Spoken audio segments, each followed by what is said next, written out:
Hey hello everyone, welcome to our channel.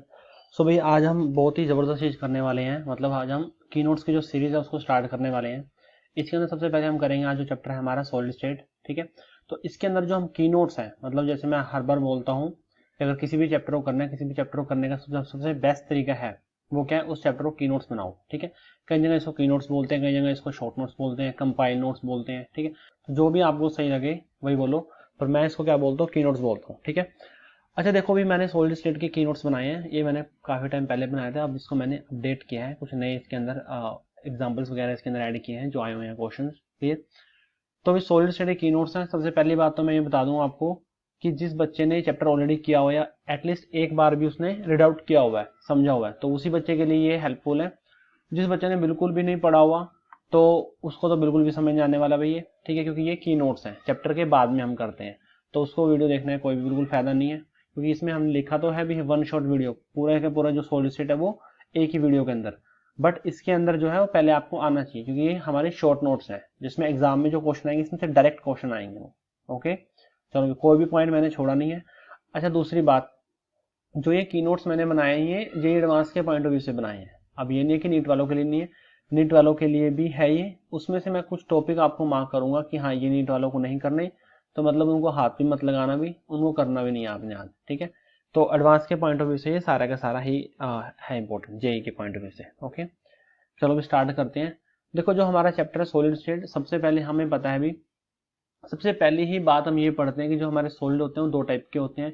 एक होता है हमारा क्रिस्टलाइन सॉलिड और एक होता है हमारा एमोर्फस या एमोर्फिज्म भी बोलते हैं, इसको ध्यान रखना है, एमोर्फिज्म, एमोर्फस या फिर एमोर्फिज्म सॉलिड। ओके, अब ये आपने बच्चे ने अच्छे से पढ़ा हुआ है कि जो हमारे क्रिस्टलाइन सॉलिड होते हैं वो क्या होते हैं, वो ट्रू सॉलिड होते हैं, और ये क्या होते हैं, सुडो सॉलिड होते हैं। इसके अंदर शॉर्ट रेंज ऑर्डर भी होता है और इसमें लॉन्ग रेंज ऑर्डर भी होता है, बट इसके अंदर सिर्फ क्या होता है, शॉर्ट रेंज ऑर्डर होता है। इसकी जो शेप होती है वो डेफिनेट होती है बिल्कुल, इसकी क्या होगी, इरेगुलर होती है। इसका मेल्टिंग पॉइंट क्या होता है, शार्प होता है। अभी एक एक टेम्परेचर आएगा, उसी टेम्परेचर पे क्या हो जाएगा, पूरा का पूरा ये मेल्ट हो जाएगा, बट इसका टेम्परेचर जो है वो फिक्स नहीं होता, वो शार्प नहीं होता। तो ये ना टाइम लेगा, मतलब ये लगा लो कि ये 3 से 4 डिग्री लेगा पूरा का पूरा मेल्ट होने में। मान लो कि एक टी टेम्परेचर पे मेल्ट होना स्टार्ट हुआ, सो T+3 4 पे जाके क्या होगा, ये मेल्ट होगा। ठीक है भाई। अच्छा ये जब इसको नाइफ से कट कर रहे हैं तो क्लीन क्लीवेज शो करता है, और ये क्लीन क्लीवेज शो नहीं करता। अगर इसका मेल्टिंग पॉइंट फिक्स है, शार्प है, तो फिर एंथैल्पी ऑफ फ्यूजन भी क्या होगी, फिक्स होगी। इसकी एंथैल्पी ऑफ फ्यूजन क्या करती है, वेरी करती है। फॉर्म ये मैं आपको बताऊंगा कैसे बनाते हैं इसको, इसको भी छोड़ दो। बहुत इंपॉर्टेंट ये वाला पॉइंट है हमारा, जो क्रिस्टलाइन होते हैं वो एनआइसोट्रोपिक होते हैं, ये पॉइंट बड़ा इंपॉर्टेंट है अभी। और जो हमारे मोर्फस होते हैं क्या होते हैं, आइसोट्रोपिक होते हैं। आइसोट्रोपिक का मतलब क्या है कि अगर हम प्रॉपर्टीज को देखें डिफरेंट डिफरेंट डायरेक्शन में, तो उसकी वैल्यूज क्या आ रही है, अगर सेम आ रही है तो आइसोट्रोपिक है, डिफरेंट आ रही है तो एनआइसोट्रोपिक है। ओके, इसके जो एग्जांपल्स हैं आपको पता है कि जितने भी सॉलिड आयनिक सॉलिड्स हैं वो ऑलमोस्ट इसी के ही एग्जांपल हैं वो। ठीक है, एक इसके अंदर जो सबसे इंपॉर्टेंट एग्जांपल है SiO2। अगर SiO2 क्वार्ट्ज लिखा हुआ है तो दैट मीन्स वो क्रिस्टलाइन है, और अगर SiO2 वो सिलिका ग्लास लिखा हुआ है तो इसका मतलब क्या है, अभी वो हमारा एमोर्फस है। इसी जगह ध्यान रखना आपने, SiO2 क्रिस्टलाइन भी होता है एंड एमोर्फस भी होता है। बट अगर क्वार्ट्ज लिखा है दैट मीन्स वो क्रिस्टलाइन है, और अगर एमोर्फस लिखा है मतलब क्वार्ट्ज लिखा है इसका मतलब क्रिस्टलाइन है, अगर सिलिका ग्लास लिखा है दैट मीन्स वो एमोर्फस है। एमोर्फस में आपको पता है भी और एग्जांपल, ग्लास, पॉलीमर होते हैं, जो प्लास्टिक होता है, हमारा जो वुड है, पेपर है, और कोल तार पिच, ये बड़ा इंपॉर्टेंट है अभी। कोल तार पिच भी क्या होता है हमारा, ये एमोर्फस सोल्ड होता है ये। ठीक है, चलो भी, जैसे मैंने अभी बताया आपको, जो सिलिका ग्लास होता है वो एमोर्फस होता है, बिल्कुल सही बात है, एमोर्फस ही होता है। जैसे इसको 1000 डिग्री सेल्सियस के अराउंड इसको हीट करेंगे तो ये क्वार्ट्ज में कन्वर्ट हो जाता है, तो मतलब एमोर्फस से क्या बन गया, ये एमोर्फस से हमारा ये क्रिस्टलाइन में कन्वर्ट हो गया ये। ठीक है, अच्छा भी देखो, अब एक और बात इसमें कि हम क्रिस्टलाइन को एमोर्फस में भी कन्वर्ट किया जा सकता है, बिल्कुल हम उसको कर सकते हैं कन्वर्ट। अच्छा एक और इससे पहले बात, जो जैसे जो हमारे घर में विंडोज होती हैं, अगर विंडोज को बहुत टाइम हो गया है, बहुत साल हो गए उसको लगे, और उस पर सनलाइट डायरेक्ट आ रही है, तो आप वहां पे देखना, ऑब्जर्व करना कि ऊपर से वो थिन होगी, नीचे से वो क्या होगी, उसकी थिक होगी, वो नीचे से उसकी मोटाई ज्यादा होगी, विड्थ ऊपर से क्या होगी, उसकी मोटाई कम होगी। तो जो हमारे जो ग्लास होता है ट्रांसपेरेंट, जो विंडो में जो ग्लास होता है वो एमोर्फस होता है, क्योंकि हमें पता है ग्लास क्या होता है, एमोर्फस होता है। बट जैसे ही बहुत साल हो जाते हैं तो होता क्या है कि देखो ग्लास होता है, पर ग्लास के अंदर भी पार्टिकल्स क्या करते हैं, फ्लो करते हैं, बहुत कम करते हैं, मतलब बहुत टाइम लगता है उनको फ्लो करने में, बट फ्लो करते हैं। और जैसे ही वो फ्लो करते हैं तो जो ग्लास है ना हमारा, अब ट्रांसपेरेंट ना रह के मिल्की या ओपेक हो जाता है, या आप बोल सकते हो ट्रांसल्यूशन टाइप से हो जाता है। और वो फिर जो हमारा क्या हो जाता है, वो क्रिस्टलाइन सॉलिड होता है, क्योंकि जो पार्टिकल्स है ना फ्लो करके वेल सेटल अरेंज हो जाते हैं, तो क्रिस्टलाइन की प्रॉपर्टी को वो अटेन कर लेता है। तो बड़ा इंपॉर्टेंट है भी ये। अच्छा, दूसरी बात जो मैं आपको बता रहा था कि कैसे हम, जो यहाँ पे लिखा भी फॉर्म बाय कंट्रोल कूलिंग, कैसे हम एमोर्फस को क्रिस्टलाइन में और क्रिस्टलाइन को एमोर्फस में कन्वर्ट करेंगे। ठीक है भी, सबसे पहले अगर हम क्रिस्टलाइन लें और क्रिस्टलाइन को अगर हम एमोर्फस में कन्वर्ट करना चाहते हैं, तो क्या करो, उसको मेल्ट करो और एकदम सडन कूलिंग करनी है आपने। भाई क्रिस्टलाइन लो, उसको मेल्ट करो और सडन कूलिंग करनी है, तो पार्टिकल जो जहां है वहीं का वहीं फ्रीज हो जाएंगे, तो एमोर्फस बन जाएगा। ठीक है। और अगर आपको इसको रिवर्स करना है, तो एमोर्फस लो, अगेन उसको मेल्ट करो, अब कंट्रोल कूलिंग करनी है, कंट्रोल कूलिंग। पार्टिकल्स को टाइम मिलना चाहिए अपने आप में अरेंज होने का, तो वो आपका क्रिस्टलाइन बन जाएगा। इसी प्रोसेस को हम एनलिंग भी बोलते हैं। अगर हम एमोर्फस को क्रिस्टलाइन में करते हैं, मेल्टिंग प्लस कंट्रोल कूलिंग, क्या बोलते हैं उसको, हम एनलिंग भी बोलते हैं। ठीक है। देखो भाई, इस तरह से आपने अरेंज करना है इसको, जो की नोट्स हैं जैसे मैंने बनाए हुए हैं इस तरह से बनाने हैं। नहीं, आप इससे बेटर भी बना सकते हो, आप इसमें चेंजेस भी कर सकते हो अपने अकॉर्डिंग, इसमें और पॉइंट्स ऐड भी कर सकते हो, और इन फ्यूचर आपको कोई और पॉइंट्स मिलते हैं तो उसको भी आपने इसमें ऐड करना है अभी। ठीक है। अच्छा देखो, अब इसके बाद मैं आपको ये कराऊंगा सेकंड पेज, फिर दोबारा हम फर्स्ट पे चलेंगे। हमें पता है कि भाई इसके बाद जो हम टॉपिक पढ़ते हैं हमारा टाइप्स ऑफ क्रिस्टलाइन सॉलिड पढ़ते हैं, क्योंकि हमें पता है कि स्टार्टिंग में हमने पढ़ा सॉलिड हमारा दो टाइप का होता है, क्रिस्टलाइन और एमोर्फस। अब हम पढ़ेंगे टाइप ऑफ क्रिस्टलाइन सॉलिड। देखो, क्रिस्टलाइन सॉलिड ना हमारा चार टाइप का होता है भाई। एक होता है हमारा आयनिक सॉलिड, एक होता है हमारा मोलिकुलर सॉलिड, एक होता है कोवलेंट या फिर नेटवर्क, और एक होता है हमारा मेटेलिक। तो सिंपल सी बात देखने का इसका तरीका है, आयनिक मतलब उसके अंदर क्या होंगे, आयनिक कंपाउंड्स होंगे। मोलिकुलर मतलब मोलिक्यूल्स होंगे, जो इसमें जो पार्टिकल्स होंगे हमारे वो क्या होंगे, मोलिक्यूल्स होंगे। H2I2 ये मोलिक्यूल्स होंगे। अब देखो, मोलिक्यूल हमारे फोर्सेस के बेस पे हमने इसको तीन कैटेगरी में डिवाइड किया है। One is non polar, second is polar, and third hydrogen bonding. वो मोलिक्यूल जो आपस में नॉन पोलर हो, मतलब नॉन पोलर मतलब उसके बीच में लंदन फोर्सेस हो, या फिर बोलो इंस्टेंटेनियस डायपोल, इंड्यूस डायपोल हो उसमें। और एक तो होंगे पोलर होंगे, जिसके अंदर क्या होगा, डायपोल डायपोल इंटरेक्शन होगी। और हाइड्रोजन बॉन्डिंग मतलब मॉलिक्यूल्स के बीच में हाइड्रोजन बॉन्ड फॉर्म करेंगे। और एक होता भी हमारे कोवलेंट। देखो, कोवलेंट के अंदर भी हमारा कोवलेंट बॉन्ड ही होता है, बट ये क्या करते हैं, नेटवर्क बनाते हैं। जैसे हमारा डायमंड है, ग्रेफाइट है, सिलिकॉन कार्बाइड है, SiO2 है, Bn है, बोरोनाइट्राइड, ग्रेफाइट, Al, एल्यूमिनियम नाइट्राइड, ये क्या होते हैं, नेटवर्क बनाते हैं। एक मॉलिक्यूल्स आपस में क्या होते हैं, पूरे अरेंज होते हैं पूरे नेटवर्क में, तो इसमें आएगा। मेटालिक में आपको पता है कि जो आपके मेटल्स होंगे, सोडियम, मैग्नीशियम, प्लेटिनम, जितने भी आपके एस ब्लॉक के, डी ब्लॉक के जो एलिमेंट्स हैं, एफ ब्लॉक, वो सारे के सारे मेटालिक के अंदर ही आएंगे भाई। ठीक है।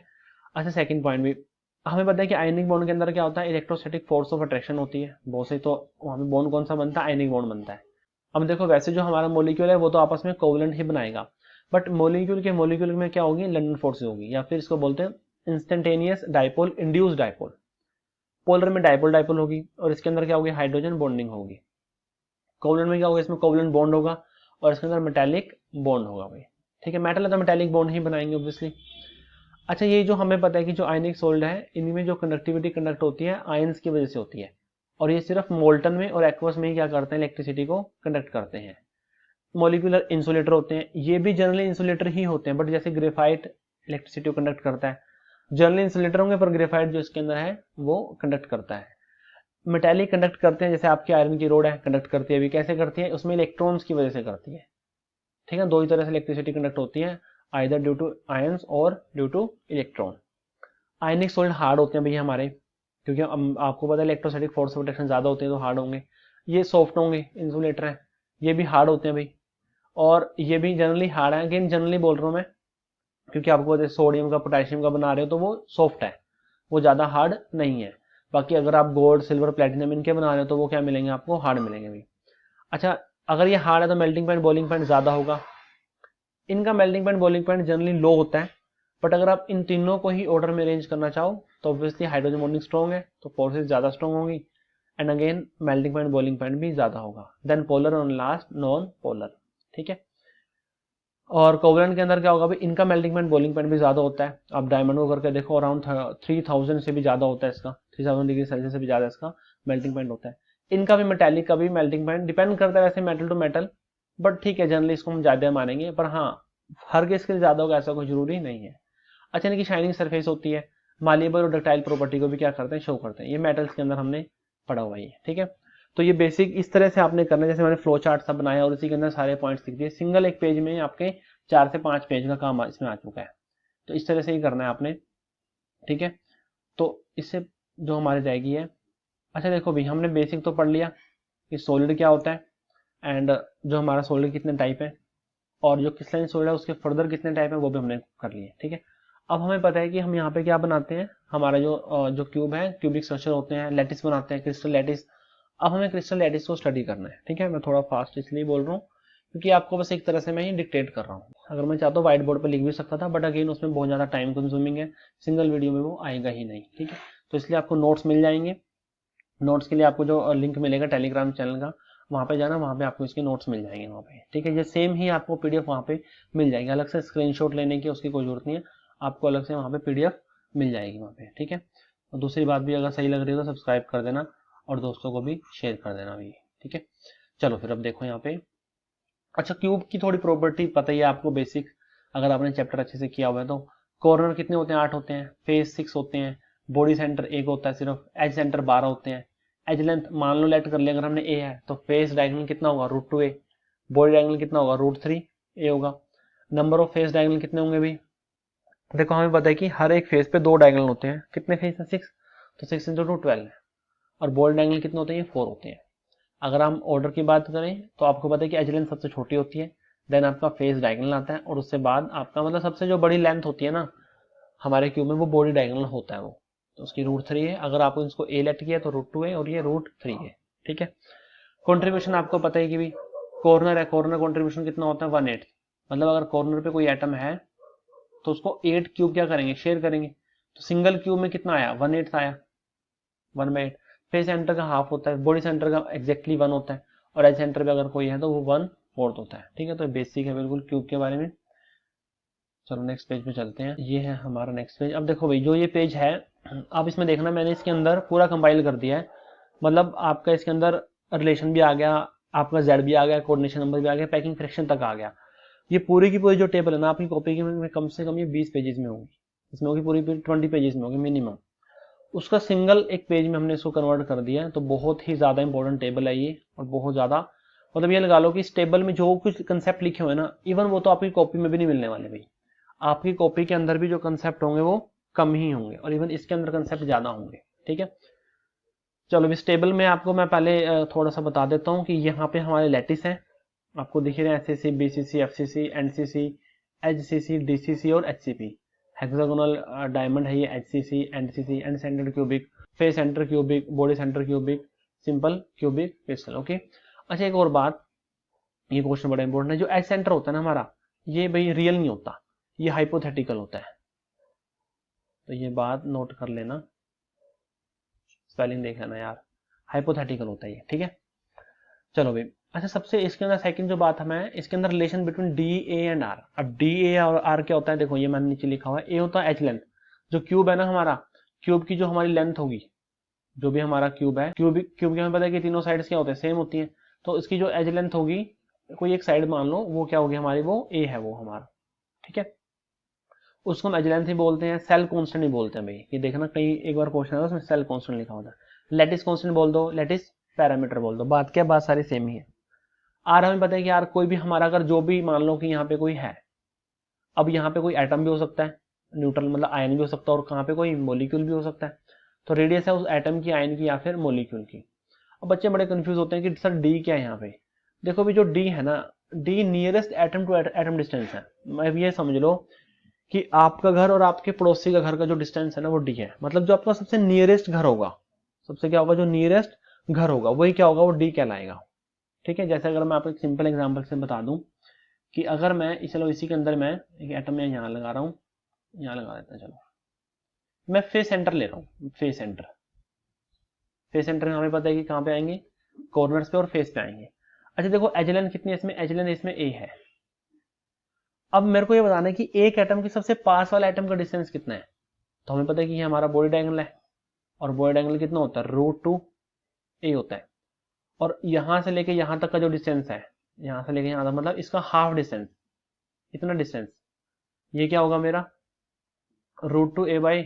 2 होगा, तो a बाय रूट 2 आ जाएगा यहाँ से, ठीक है।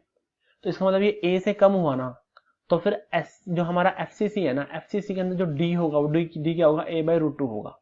FCC के अंदर जो d होगा वो क्या होगा, a बाय रूट 2। कहने का मतलब सबसे जो पास एटम है ना उसका डिस्टेंस कितना है, वही हमारा क्या कहलाता है, d कहलाता है वो, ठीक है। तो इसको nearest atom to atom distance भी बोलते हैं, इंटर आयोनिक डिस्टेंस भी बोलते हैं, और डिस्टेंस टू क्लोजेस्ट अप्रोच भी बोलते हैं। डिस्टेंस टू क्लोजेस्ट अप्रोच, सबसे पास, और नियरेस्ट नेबर, भाई सबसे पास वाला नेबर कौन सा है, तो बहुत सारे पड़ोसी हैं, तो सबसे पास जो पड़ोसी का घर है बिल्कुल साथ वाला, सबसे कम डिस्टेंस जिसमें, वही आपका डी होगा, ठीक है। अच्छा चलो, भी इसके अंदर ना एक ट्रिक है, ट्रिक बड़ी इंपॉर्टेंट है ये। अब ना डी ए और आर में रिलेशन करेंगे, डी ए और आर में रिलेशन, भाई नीट वाले सिर्फ 3 ही कर लेना चाहे, मतलब एससीसी बीसीसी और एफसीसी, ठीक है। बाकी को एक कर लेना, वैसे तो शॉर्टकट है, शॉर्टकट से तो सारे भी हो जाएंगे। शॉर्टकट क्या है हमारे पास में, डर 2 to 1, D is equal to A is equal to R 2 to 1, डर 2 to 1। तो भाई मैंने सब में पहले देखो, सब में ना पहले मैंने डर 2 to 1 लिख दिया, डर 2 to 1, डर 2 to 1, डर 2 to 1। उसके बाद देखो एससीसी के लिए आपने क्या ऐड करना है, 1 ऐड करना है, 1 लिखना है बस यहाँ पे। और बीसीसी के लिए 2/√3 लिखना है, एफसीसी के लिए √2 लिखना है, एनसीसी के लिए भी √2 लिखना है, एचसीसी के लिए 2, डीसीसी के लिए 4/√3 और एचसीपी के लिए 1। एचसीपी में वैसे कोई मतलब नहीं बनता इस रिलेशन का, बट फिर भी मैंने लिख दिया। अगेन कोई मतलब कोई ज्यादा इंपॉर्टेंट, एचसीपी के लिए तो ज्यादा इंपॉर्टेंट ये नहीं है, काम ही नहीं आता भाई। अब देखो डर 2 to 1 एक बार सारा लिखा, बस आपने जो मैंने अब यहाँ पे अंडरलाइन किए हैं, जिसको मैंने हाईलाइट किया, सिर्फ वही आपने ऐड करना है। 1 2/√3, √2 √2 2 4/√3 एंड 1। अच्छा उसके बाद हम चलते हैं जेड पे। जेड क्या होता है कि एक हमारे यूनिट सेल में कितने नंबर ऑफ हमारे एटम्स आइन या मॉलिक्यूल है। एचसीसी में 1 2 4 एंड का कितना 2 होता है, एचसीसी का 4, डीसीसी का 8 और एचसीपी का 6 होता है। डीसीसी में एक बात याद रखना, डीसीसी में क्या होता है, जो हमारे एटम्स होते हैं कॉर्नर्स पे होते हैं सारे, ऑल फेस सेंटर पे होते हैं, और ऑल्टरनेट टेट्राहेड्रल, मतलब 8 टेट्राहेड्रल होते हैं ना, तो 4 पे आ जाएंगे, तो 1 3 और 4, तो इस तरह से ये 8 बनता है, ठीक है। अच्छा देखो सेकंड जो इंपॉर्टेंट है इसके अंदर कोऑर्डिनेशन नंबर, भाई डायरेक्ट क्वेश्चन आता है कोऑर्डिनेशन नंबर किसका कितना है, तो सिंपल सा तरीका है भाई, सारों को एक जगह लिख लो और उसको याद कर लो। एचसीसी का 6 होता है, बीसीसी का 8, इसका 12, एनसीसी का 4, एचसीसी का 2 होते हैं, मतलब कॉर्नर का 6 होता है और एज का 2 होता है। वैसे देखो जो कोऑर्डिनेशन नंबर, जैसे मैं बात करूं कि एफसीसी का कोऑर्डिनेशन नंबर है 12 है, अब आप चाहे एक कॉर्नर के एटम को लेके देख लो, उसके सराउंडिंग में 12 एटम मिलने वाले हैं, या फिर आप फेस सेंटर से देख लो 12 एटम मिलने वाले हैं, तो सबका 12 है। बट एचसीसी में ऐसा नहीं होता, एज से तो 2 आता है और कॉर्नर से 6 आता है। एच डीसीसी का 4 होता है भाई, एचसीपी का भी 12 होता है हमारा। और नेक्स्ट अभी जो हमारा पैकिंग फ्रैक्शन, एचसीसी का 52.4, बीसीसी का 68, उसका 74, ठीक है ना। इसका एग्जैक्टली हाफ करोगे तो एचसीसी आ जाएगा, 68 का हाफ करोगे तो डीसीसी आ जाएगा, और एफसीसी का हाफ करोगे तो एनसीसी आएगा, बिल्कुल आएगा, क्योंकि एफसीसी में और एनसीसी में दोनों सब रिलेशन सेम होते हैं। देखो आप देखो ना, यहाँ भी रिलेशन सेम है ये, और ये वाला डर वाला रिलेशन सेम है, और जेड इसका 4 इसका 2 है, तो जितना भी उसका आया ना पैकिंग फ्रैक्शन, उसका एग्जैक्टली क्या कर दो, हाफ कर दो, ठीक है ना, तो वहां से आ जाएगा। तो ये थी हमारी बड़ी इंपॉर्टेंट टेबल है ये, और इसके अंदर ये लगा लो कि आपके 10 से 20 पेज का काम इस सिंगल टेबल ने कर दिया है, ठीक है। उसके बाद चलते हैं नेक्स्ट पे भाई। अगेन हमारी एक और नेक्स्ट टेबल है ये, मतलब कहने का मतलब है कि 5 से 6 टेबल में पूरा चैप्टर ही कंप्लीट कर देंगे। नेक्स्ट आपको पता है कि हम क्रिस्टल सिस्टम होते हैं, और कितने क्रिस्टल सिस्टम होते हैं, 7 होते हैं। अगर आपके पास नंबर ऑफ क्रिस्टल सिस्टम पूछ रहे हो तो 7 होते हैं, बट अगर आप नंबर ऑफ ब्रेविस लेटिस पूछ रहे हो तो वो हमारे पास 14 होती है, इसी का ध्यान रखना। क्रिस्टल सिस्टम 7 होते हैं, ब्रेविस लेटिस 14 होती है, ठीक है। अच्छा देखो भी बच्चों ने कहीं सारे को शॉर्टकट करे होंगे इसको करने के, पर एक शॉर्टकट ये भी है और बहुत ही जबरदस्त शॉर्टकट है ये, इसको देखो। देखो इसमें क्या याद रखना, आपने टमोटेकर याद रखना है, टमोटेकर, TMOTHCR, टमोटेकर। 3 चीजें याद रखनी है, टमोटेकर, क्वार्टर, 24 21 3, 2 4 2 1 3, या फिर जो मैंने लिखा हुआ इसको ये ऐसे लिखा हुआ ऊपर से शायद, इसको मल्टीप्लाई करोगे आप 7 से तो ये आएगा, और नीचे मल्टीप्लाई करोगे 8 से तो आएगा 24 21 3 आएगा ये, ठीक है। चलो अब इसके अंदर देखो आपको पता है कि टमो में सबसे पहले बात ध्यान रखना, सबसे पहले ट्राइक्लिनिक आएगा, क्योंकि टी 2 है तो एक टेट्रागोनल होगा एक ट्राइक्लिनिक होगा, सबसे पहले टी ट्राइक्लिनिक, देन मोनोक्लिनिक। देखो बहुत सबसे बेस्ट शॉर्टकट लगता है मेरे को ये, बहुत सारे देखे मैंने, आपने भी बहुत सारे पढ़े होंगे, तो पर ये जो है वो सबसे बेस्ट है भाई। ओ का मतलब तो ऑर्थोरोम्बिक, अगर रोम्बिक भी लिखा आ रहा है तो घबराना नहीं है, सेम ही बात है उसका मतलब भी, टी का मतलब अगेन आ गया टेट्रागोनल, एच का मतलब हेक्सागोनल, सी का मतलब क्यूबिक, आर का मतलब रोम्बोहेड्रल। और एक और मजे की बात है, रोम्बोहेड्रल को ही हम ट्राइगोनल भी बोलते हैं। रोम्बोहेड्रल क्या बोलते हैं? ट्राइगोनल भी बोलते हैं। अब देखो भी यहाँ पे हमें पता है कि जो हमारा ये होता है इस तरह से हम रिप्रेजेंट कर, जैसे मैं यहीं पे लिख है, मान लो कि जो ये हमारी है, ये हमारी ओ ए लेंथ है। अब देखो जो क्यूब है ना, क्यूब में तीनों साइड सेम होती है, बट ऐसा हर बार थोड़ा ना होगा कि क्यू अभी हमें क्यूब ही मिलेगा, और भी हो सकते हैं, ठीक है ना। तो उसके अंदर क्या होता है, एबीसी वेरी भी कर सकते हैं, उसके अकॉर्डिंग जो एंगल है ना अल्फा बीटा गामा वो भी वेरी कर सकते हैं। तो मैंने मान लो कि अगर मैंने इस एक्सिस को ए माना हुआ है तो इसका अपोजिट एंगल अल्फा होगा। अगर मैंने इसको बी माना हुआ है तो इसका अपोजिट एंगल क्या होगा? बीटा होगा। और अगर मैंने इसको सी माना हुआ है तो इसका अपोजिट एंगल क्या होगा? भी गामा होगा। ठीक है, ए का अपोजिट अल्फा, बी का अपोजिट बीटा, सी का अपोजिट गामा होगा। तो एक्सिस लेंथ का मतलब क्या है? एक्सिस लेंथ का मतलब है एबीसी में रिलेशन। एक्सिस लेंथ का मतलब क्या है? एबीसी में रिलेशन है। ठीक है, तो आपको पता है कि ट्राइक्लिनिक सबसे डिस्टोर्टेड होता है, मतलब सबसे अनसिमेट्रिकल होता है। मैंने नीचे बात लिखी भी हुई है और क्वेश्चन भी आया हुआ है कि सबसे अनसिमेट्रिकल कौन सा, सबसे जो अनसिमेट्रिकल है हमारे पास वो हमारा ट्राइक्लिनिक है। तो जो हमारी क्यूबिक है, क्यूबिक क्या होगी? सबसे हमारी मोस्ट सिमेट्रिकल होगी यहाँ पे। ठीक है बात भी।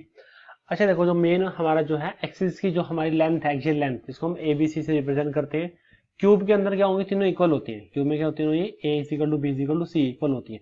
बट बाकी में इक्वल हो भी सकते, नहीं भी हो सकती, अब डिपेंड करता है कि हमारा किस तरह का वो लैटिस है। अब इसको याद करने का बहुत बड़ा इंपॉर्टेंट शॉर्टकट है, बहुत ही सिंपल भी है। ठीक है, देखो भाई सबसे पहले क्या करना है, जो अपने जो सबसे तीन है, A is not equal to B not equal to C, A not equal to B not equal to C, A not equal to B not equal to C, तीन आपने ऐसे करने हैं। तीन में क्या होगा? तीनों के तीनों मतलब ए बी सी आपस में नॉट इक्वल होंगे, A not equal to B not equal to C. फिर नेक्स्ट दो में क्या करना है, ए और बी तो इक्वल होंगे बट वो सी के इक्वल नहीं होंगे, A equal to B but not equal to C, A equal to B but not equal to C. और लास्ट में दो क्या होंगे? A equal to B equal to C होंगे, A equal to B equal to C होंगे। तीन दो दो ऐसे, तीन में दोनों के दोनों मतलब ए बी सी आपस में इक्वल नहीं होंगे। नेक्स्ट दो में ए और बी इक्वल होंगे बट वो सी के इक्वल नहीं होंगे। और लास्ट में क्या होगा, जो हमारा वो ए बी सी तीनों क्या होंगे? आपस में वो इक्वल होंगे वो। ठीक है बात ये। अब देखो भी जो हमारे जो एक्सियल एंगल है, जो इसको हम इंटरफेशियल एंगल भी बोलते हैं, अल्फा बीटा गामा, उसके ऊपर आते हैं। देखो इसके अंदर आपको ध्यान रखना है, अल्फा बीटा गामा के अंदर इसमें देखो जो है हमारा शॉर्टकट है क्वार्टर वाला, ये शॉर्टकट हमारा यहाँ पे काम आएगा। जो क्वार्टर का शॉर्टकट है, ये शॉर्टकट बड़ा इंपॉर्टेंट है, ये हमारा काम आएगा। पर उससे पहले मैं एक बात और बता दूं, जैसे मैंने आपको बताया कि जो हमारा ट्राइक्लिनिक होता है सबसे मोस्ट अनसिमेट्रिकल होता है। मतलब इसके अंदर ए बी सी भी इक्वल नहीं होते और ना ही अल्फा बीटा गामा इक्वल होते और ना ही वो 90 के इक्वल होते। तो सबसे पहले तो आपने ट्राइक्लिनिक ही लिखना है। ठीक, जैसे मैं बता रहा हूँ उसी वे में चलना, अपनी कलाकारी नहीं करनी, क्योंकि इसमें कलाकारी ऑलरेडी मैंने की हुई है। A not equal to B not equal to C, उसके बाद alpha not equal to beta not equal to gamma is not equal to 90। Alpha beta gamma आपस में भी इक्वल नहीं है बट वो 90 के इक्वल भी नहीं है अभी। ठीक है, देखो ट्राइक्लिनिक का तो काम यहाँ से हो गया, क्योंकि सबसे मोस्ट अनसिमेट्रिकल है तो सबसे पहले हम इसको ही लिख देंगे। अब देखो, अब आ जाओ क्वार्टर पे। क्वार्टर में क्या है? सी, सी को उठाओ सबसे पहले क्यूबिक, इसको कर दो अंडरलाइन, इस तरह से अंडरलाइन करना भी है आपने। फिर ओ, ओ क्या है हमारा? ऑर्थोरोम्बिक, इसको हमने अंडरलाइन कर दिया। फिर है हमारा टी, टी क्या है? देखो ट्राइक्लिनिक तो हो चुका है, बचा क्या? कौन सा? हमारा टेट्रागोनल, टेट्रागोनल। फिर आर, आर क्या होता है हमारा? रोम्बो हाइड्रल होता है। चलो भाई, अब देखो यहाँ पे सबसे पहले सी। अब देखो जो ये मैंने क्वार्टर लिखा है, इनमें क्या होता है? अल्फा बीटा गामा इक्वल होंगे। सो देखो यहाँ पे alpha is equal to beta equal to gamma is equal to 90 हो गया क्यूबिक का। सी ओ, ओ क्या? Orthorhombic, alpha equal to beta equal to gamma is equal to 90। फिर T, alpha equal to beta equal to gamma is equal to 90। R में आपने हल्का सा ध्यान रखना है कि अल्फा बीटा गामा तो इक्वल होंगे बट वो 90 के इक्वल नहीं होंगे। अल्फा बीटा गामा तो इक्वल होंगे बट वो 90 के इक्वल नहीं होंगे। बस इतना सही आपने इसके अंदर ध्यान रखना है। ठीक है, तो भाई सी भी हो गया हमारा, ओ भी हो गया हमारा, टी भी हो गया हमारा और आर भी हो गया हमारा क्वार्टर। अब बच गया हमारे पास दो। ठीक है, अब बच गया हमारे पास दो। कौन कौन से बचेंगे हमारे? मोनोक्लिनिक और एक हेक्सागोनल। देखो हेक्सागोनल की पहचान सिंपल सी बात है भाई, अल्फा और बीटा 90 होता है, जो गामा होता है ना 120 का होता है। हेक्सागोनल में आपको ऐसे ही याद रह जाएगा, जो हमारा हेक्सागोनल में एंगल कितना होता है? 120 का होता है यहाँ पे। ठीक है, अल्फा और बीटा किसके इक्वल होंगे? 90 इक्वल होंगे, और जो गामा होगा वो हमारा 120 के इक्वल होगा। इसका थोड़ा सा चेंज करना है, हेक्सागोनल से ही हल्का सा चेंज करना है। देखो थोड़ा मैं याद करने का तरीका बता रहा हूँ, इतना ही कर सकते हैं भाई हम। यहाँ पे अल्फा और बीटा 90 थे, यहाँ पे अल्फा और गामा 90 करो। यहाँ पे अल्फा और बीटा 90 थे, यहाँ पे अल्फा और गामा 90 करो, और बीटा को नॉट इक्वल टू 90 करो। थोड़ा सा ध्यान तो रखना पड़ेगा। अगेन मैं कह रहा हूँ कि दो बार जैसे आप लिख के देखोगे, तीसरी बार आपको अपने आप ही याद हो जाएगा। ठीक है बात भी। तो ये थी हमारी एक्सियल लेंथ और एक्सियल एंगल या फिर इंटरफेशियल एंगल। अब आते हैं नंबर ऑफ ब्रेविस लैटिस, भाई बड़ा इंपॉर्टेंट है और एग्जाम में डायरेक्ट क्वेश्चन आता है नंबर ऑफ ब्रेविस लैटिस का। नंबर ऑफ ब्रेविस लैटिस में क्या करना है आपने, हमें पता है कि टोटल 14 ब्रेविस लैटिस होती हैं, ठीक है। तो उसके शॉर्टकट मैंने ये लिखवाया हुआ है 24, 21, 3। एक ऊपर करो, एक नीचे करो और बीच में कर दो 24, 21 और 3। 2, 4, 2, 1, 3। सिंपल है ना, एक ऊपर एक नीचे और बीच में क्या आएगा 24, 21, 3 आएगा भाई। अब देखो ये तो चलो हमें पता चल जाता है कि ब्रेविस लैटिस किसमें कितनी है। एक बार क्वेश्चन आया हुआ था कि बताओ मोनोक्लिनिक के अंदर जो ब्रेविस लैटिस होते हैं वो किस टाइप की होती हैं, जैसे यहाँ पे एससीसी और एनसीसी है, तो टाइप भी हमें बतानी पड़ जाती है भाई। अगेन कह रहा हूँ ये टेबल भी बहुत ही इंपॉर्टेंट टेबल है। और देखो सिंपल से वे चलना है, जैसे हम चलते हैं सबसे पहले हम एससीसी लिखते हैं, फिर बीसीसी, फिर एफसीसी, देन एनसीसी, ये हमारा रूल रहता है। तो सबसे पहले यहाँ पे एससीसी आएगा। मोनोक्लिनिक में ये ध्यान रखना है कि एससीसी में के बाद एनसीसी आएगा, बस यही थोड़ा सा चेंजेस है इसमें और इसी के ऊपर ही क्वेश्चन आता है। बाकी देखो 4 है तो एससीसी, बीसीसी, एफसीसी, एनसीसी। 2 है एससीसी, बीसीसी, 1 है एससीसी, 3 है एससीसी, बीसीसी, एफसीसी, 1 है तो एससीसी। मतलब पहले एससीसी आएगा, फिर बीसीसी आएगा, फिर एफसीसी, देन एनसीसी। बस मोनोक्लिनिक जो है ना उसके अंदर एनसीसी आ जाएगा, इतना ध्यान रखना है आपने भी यहाँ पे, ठीक है। चलो अब देखो अगर आप नीट के स्टूडेंट हो, ठीक है ना, और अगर आप जेई मेन की भी कर रहे हो तब भी आपको इतनी टेबल और साथ में एग्जाम्पल बहुत है, इतनी टेबल और एग्जाम्पल बहुत है। बट अगर आप एडवांस के लिए कर रहे हो, देखो वैसे एक आधा क्वेश्चन मैंने देखा हुआ इसके ऊपर, ज्यादा क्वेश्चन नहीं आए बट इसके ऊपर क्वेश्चन आ सकता भी, ठीक है। तो इसके अंदर ना हम एक्सिसोमेट्री, प्लेनोसिमेट्री और सेंट्रोसिमेट्री को भी डिटरमाइन कर सकते हैं कि किसमें क्या होगा, कितनी एक्सिसोमेट्री होंगी, प्लेनोसिमेट्री होंगी और जो हमारी है सेंट्रोसिमेट्री होगी। अगेन है कि नीट वाले बच्चे इससे दूर रहें कृपया, इसको बिल्कुल भी टच नहीं करना उन्होंने, ये टॉपिक जो है वो आपके लिए नहीं है, not for NEET student, NEET के लिए नहीं है भाई, ठीक है, ये आप सिर्फ जेईई एडवांस के लिए ही है। अच्छा देखो सिंपल सा तरीका है, इसमें भी कुछ नहीं है, बिल्कुल शॉर्टकट बनाया हुआ है। 0, 1, 3, 5, 7, 13, 7, 0, 1, 3, 5, 7, 13, 7, इसमें 0, 1, 3, 5, 7, 9, 7, सिंपल सा है। 0, 1, 3, 5, 7, 13, 7, 0, 1, 3, 5, 7, 9, 7। और भी जो सेंट्रोसिमेट्री होती है सिर्फ और सिर्फ क्यूबिक के अंदर होती है, सेंट्रोसिमेट्री होती है सिर्फ सिर्फ किसमें, क्यूबिक के अंदर होगी। एक क्वेश्चन एक बार मैंने ये पढ़ा था कि बताओ क्यूबिक में टोटल कितनी सिमेट्री होती है, एक्सिसोसिमेट्री, प्लेनोसिमेट्री और सेंट्रोसिमेट्री को मिला के, तो वो होती है टोटल 23 होती है, क्यूब के अंदर है, एक क्यूब में हूँ, ठीक है। ऐसे ही सब में ऐड किया हुआ बस ये सिंपली टोटल करके लिखा हुआ है, ठीक है, इसमें और कुछ नहीं है। 0, 1, 3, 5, 7, 13, 7, 0, 1, 3, 5, 7, 9, 7, इतना शॉर्टकट आपने याद रखना है। अब देखो यहाँ पे भी जो ये एग्जाम्पल है, अगेन एग्जाम्पल भी बोलना, बट एग्जाम्पल मैंने यहाँ पे कुछ ज्यादा लिख दिए हैं, तो जो अंडरलाइन है ना सिर्फ वही आप कर लेना, वो आपके एनसीईआरटी वाले मिलेंगे। जो अंडरलाइन है ना वो एनसीईआरटी वाले इंपॉर्टेंट है, मतलब वो जो अंडरलाइन क्यों है मैंने, तो अंडरलाइन वाले ही पहले याद करना, अगर अंडरलाइन वाले याद हो जाते हैं तब आप बाकी भी याद कर सकते हो, ठीक है ना। बस अंडरलाइन वाले तो पर जरूर करने पड़ेंगे क्योंकि वो एनसीईआरटी के अंदर ही गिवन है भाई वो, ठीक है बात ये। तो बिल्कुल सिंपल है ये टेबल, कई बच्चे इसको अलग अलग तरीके से करते हैं, कई टीचर भी अलग अलग तरीके से कराते हैं उसको, पर वही मैं बता रहा हूँ ये जो तरीका मेरे को लगता है वो सबसे बेस्ट तरीका लगता है और इससे याद करना भी आसान है, ब्रेविस भी निकालना आसान है, सिमेट्रीज भी निकालना आसान है, और एग्जाम्पल देखो यार याद ही करने पड़ेंगे। एग्जाम्पल के लिए तो ऐसा कुछ शॉर्टकट है नहीं क्योंकि इतने सारे एग्जाम्पल है, उसके लिए तो कुछ नहीं बन सकता भाई, ठीक है ना। देखो भाई नेक्स्ट जो हमारा जो पेज है इसके अंदर हम क्या करने वाले हैं, वैसे देखो ये भी बताऊं कि जो ये टॉपिक है नियरेस्ट नेबर एटम, ये भी आप जेई के लिए करोगे, नीट के लिए ये भी नहीं करोगे, ठीक है। और इसमें भी आपने सारे नहीं करना, मैंने लिख दिए हैं, बट 3 ही करने हैं बस। इसका मतलब कि जैसे हमारा एससीसी है, अगर एससीसी में अगर हम ए डिस्टेंस पे देखें तो आपको 6 एटम मिलेंगे, यही हमारा उसका कोऑर्डिनेशन नंबर भी होता है। अगर आप रूट टू ए डिस्टेंस पे देखोगे तो आपको 12 एटम मिलेंगे, तो वही बोलता है कि नेबर, नियरेस्ट नेबर, फिर आपके आ जाएगा नेक्स्ट नियरेस्ट नेबर, इससे ऐसे हम निकालते हैं। फिर रूट 3 पे देखोगे तो आपको 8 मिलेंगे। तो कहने कि सिर्फ 3 कर लेना, ज्यादा मत करना, पर जेई वालों को तो करना पड़ेगा, नीट वालों को ज्यादा करने की इसको जरूरत नहीं है, ठीक है ना।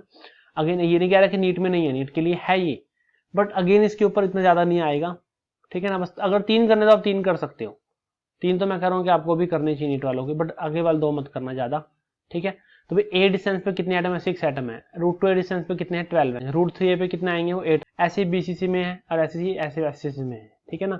अभी खुद एक बार इमेजिन करके देख लेना और इससे आपको एक बार माइंड में बैठ जाएगा कि कैसे डिटरमाइन करते हैं, कई बार नहीं याद रहता तो आप उसको ऐसे भी बता सकते हो। तो 3 कर लेना, 3 बहुत है, 5 तक तो जाता ही नहीं है, 3 तक की मुश्किल से जाता है वो, ठीक है।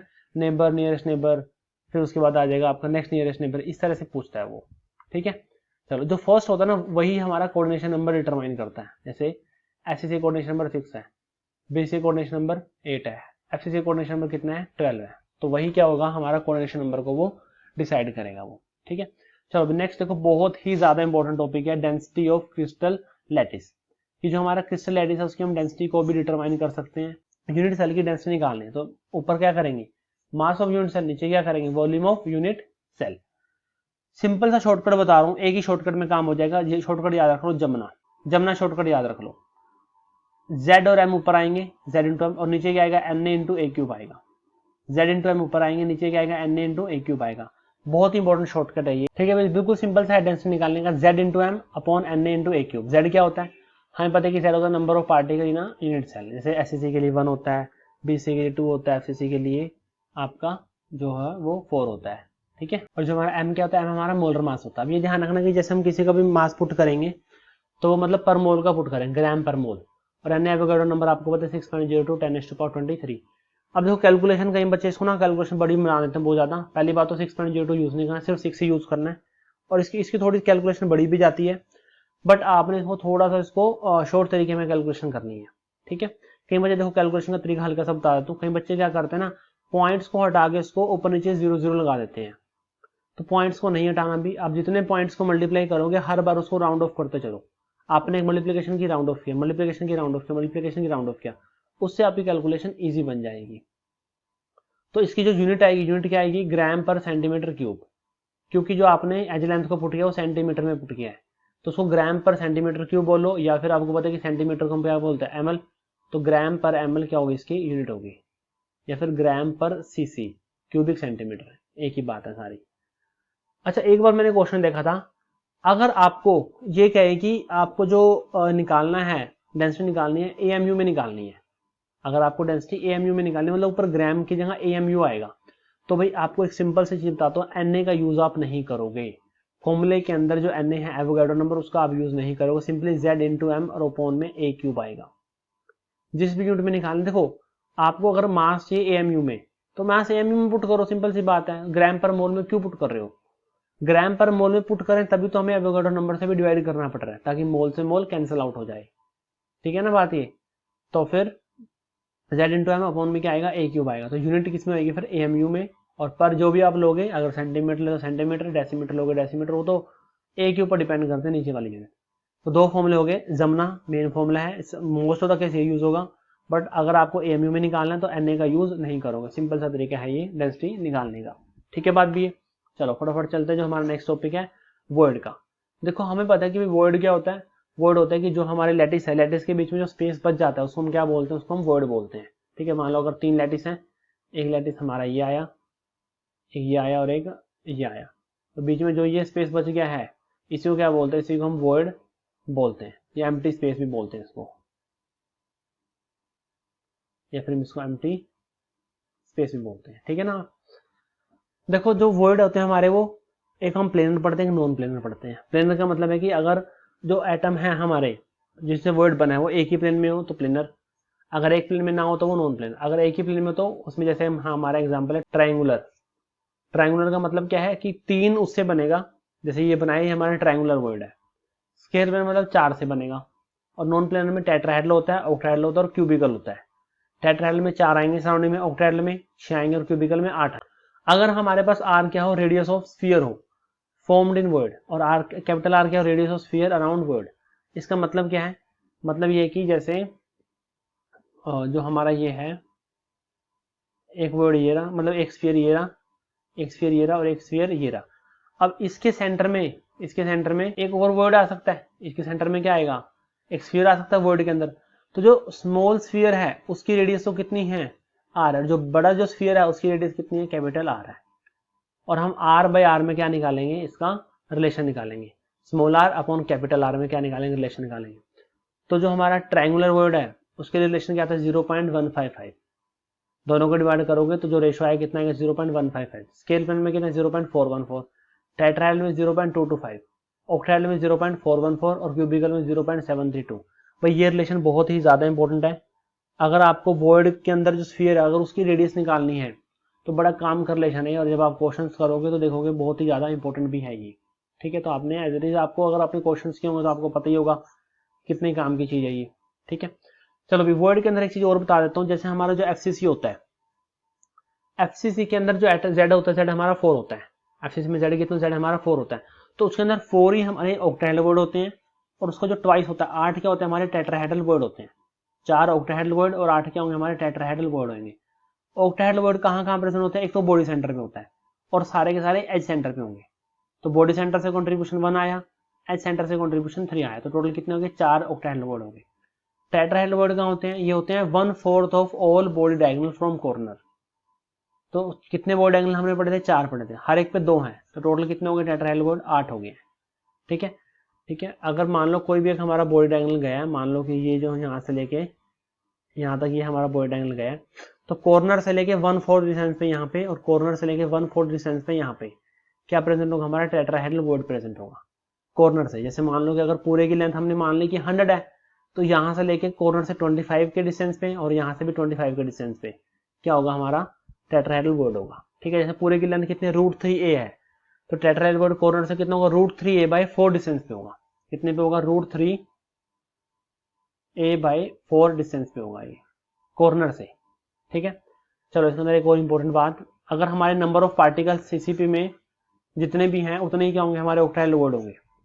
जैसे सीसीपी में कितने होते हैं हमारे पार्टिकल्स 4 होते हैं भाई, तो इसका मतलब 4 ही क्या हमारे ऑक्टाहेड्रल वर्ड है, और उसके 2 गुना क्या होंगे हमारे पास टेट्राहेड्रल वर्ड होंगे, उसके 2 गुना क्या होंगे हमारे पास टेट्राहेड्रल वर्ड होंगे हमारे पास।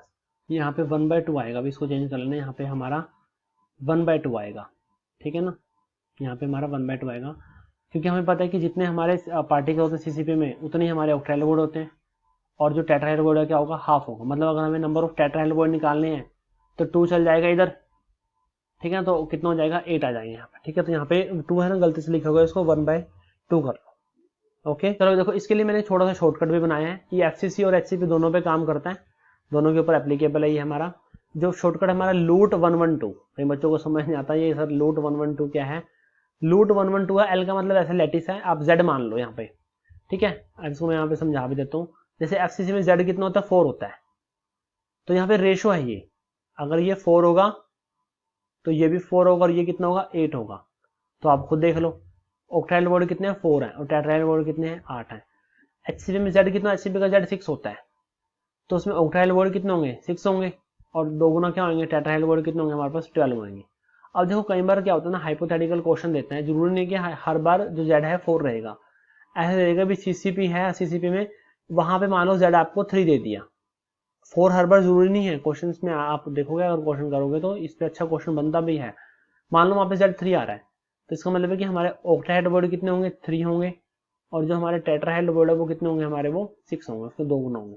तो इसलिए ये शॉर्टकट काम आता है वहां पे लूट 112, ये रिलेशन देता है हमें जेड में ऑक्टाहेड्रल वर्ड में और टेट्राहेड्रल वर्ड में रिलेशन देगा भैया। ठीक है, चलो अब इसके बाद जो हमारा नेक्स्ट टॉपिक है वो है ये वाला करेंगे रेडियस रेशियो रूल। आपको पता है कि रेडियस रेशियो रूल क्या होता है, इसको हम लिमिटिंग रेशियो रूल भी बोलते हैं, लिमिटिंग रेशियो बोलते हैं। रेडियस रेशियो रूल होता है कि radius of cation to the radius of anion. ओह यहाँ पे भी गलत लिखा गया भैया, इसको अनायन करो, नेगेटिव करो सिर्फ यहाँ पे, इसी को हम क्या बोलते हैं रेडियस रेशियो रूल बोलते हैं। ठीक है ना, तो जैसे जैसे आप देखो रेडियस रेशियो बढ़ रहा है तो वैसे वैसे कोऑर्डिनेशन नंबर भी बढ़ेगा। अगर आपका जो रेडियस रेशियो मैंने उसको एक्स मान लिया, यहाँ पे हम कोऑर्डिनेशन नंबर करेंगे और यहाँ पे उसकी ज्योमेट्री आएगी और यहाँ पे उससे कुछ एग्जाम्पल है। अगर जो आपका रेडियस रेशियो 0.155 से कम हुआ उसका मतलब कोऑर्डिनेशन नंबर उसका 2 है, ज्योमेट्री क्या उसके लीनियर है। एक्चुअल में ये एग्जिस्ट ही नहीं करता भाई, ये इस तरह का कोई इसका एग्जाम्पल ही नहीं है जिसके अंदर क्या हो जो हमारा रेडियस रेशियो इससे कम आए। ठीक है ना, ये वाला बाकी सारे एग्जिस्ट करेंगे। अगर हमारा रेडियस रेशियो 0.155 के इक्वल हो और 0.225 से क्या हो कम हो तो कोऑर्डिनेशन नंबर 3 होगा, ज्योमेट्री क्या होगी ट्राइगोनल प्लेनर, और एग्जांपल है इसका B2O3। वही कि 0.225 के इक्वल और 0.4114 से क्या हो कम हो तो 4 कोऑर्डिनेशन नंबर और टेट्राहेड्रल क्या होगी इसकी ज्योमेट्री होगी ZnS Na2O CF2, ये इसके क्या है एग्जांपल है, फ्लोराइड एंटीफ्लोराइड और जिंक सल्फाइड। और अगर 0.411 के इक्वल हो और 0.732 से क्या हो कम हो तो 6 ऑक्टाहेड्रल और ऑक्टाहेड्रल के क्या एग्जांपल है हमारे पास NaCl एग्जांपल है। वही कि 0.732 से कम हो, 0.732 के इक्वल हो और 1 से क्या हो कम हो तो कोऑर्डिनेशन नंबर 8 ज्योमेट्री क्या है BCC और एग्जांपल क्या है इसका CSCl। तो अगेन आपको पता है कि रेडियस रेशियो रूल क्या है, ये बहुत ही ज्यादा इंपॉर्टेंट है भैया हमारे लिए। ठीक है, अच्छा देखो भी एक और टेबल जो हमारी है वही मैंने बताया कि क्वेश्चंस जो हम टॉपिक है उसको टेबल में निपटा देंगे। ये जो टेबल है बड़ी इंपॉर्टेंट है अभी ये अगेन मैं बोल रहा हूँ कि अगर इसमें सारे याद नहीं करने तो ये तो पता होने चाहिए, मतलब यहां तक तो ना मोस्ट इंपॉर्टेंट है ये। नीट वाले सिर्फ इतने ही कर लेना, अगले वाले मत करना भी। इतने नीट वाले इतने भी कर लोगे ना काम चल जाएगा ये, ठीक है। एग्जाम्पल भी आपकी मर्जी है, इतना ज्यादा वो नहीं है, बट हाँ अगर इतने भी काम कर लोगे, याद कर लोगे तो आपका काम चल जाएगा। जैसे देखो जो हमारा NaCl होता है, कोऑर्डिनेशन नंबर कैटायन है कितना है 6, एनायन है कितना है 6। कैटायन की पोजीशन क्या है, लोकेशन क्या है, ऑक्टाहेड्रल बॉडी में प्रेजेंट होता है Na पॉजिटिव। एनायन की लोकेशन क्या है, वो FCC में प्रेजेंट होगा। तो एक यूनिट सेल में कितने कैटायन आएंगे 4, कितने एनायन आएंगे 4, टोटल आयन कितने हो गए 4 और 4 8। टोटल फॉर्मूला यूनिट का मतलब है टोटल मोलिक्यूल कितने आए NaCl के, 4 मोलिक्यूल आए NaCl के। और कौन कौन बनाते हैं, AgCl, KCl, LiCl, KBr, ये सारे बनाते हैं। ऐसे हमारे पास सेकंड है CHCl, कोऑर्डिनेशन नंबर कितना होता है, कैटायन का 8, एनायन का भी 8। मतलब हर एक कैटायन के सराउंडेड में 8 एनायन है और हर एक एनायन के सराउंडेड में 8 क्या है, कैटायन है। CS पॉजिटिव कहाँ मिलता है, बॉडी सेंटर पे, और Cl नेगेटिव जो होगा वो कॉर्नर पे होगा। कितने कैटायन आएंगे एक यूनिट सेल में, क्यू में 1, एनायन भी 1, टोटल आयन 2। कितने मोलिक्यूल आए, 1 आए। एग्जांपल CSCN, CSI और CSS। सीजियम वाले ज्यादातर इसको ही फॉलो करते हैं।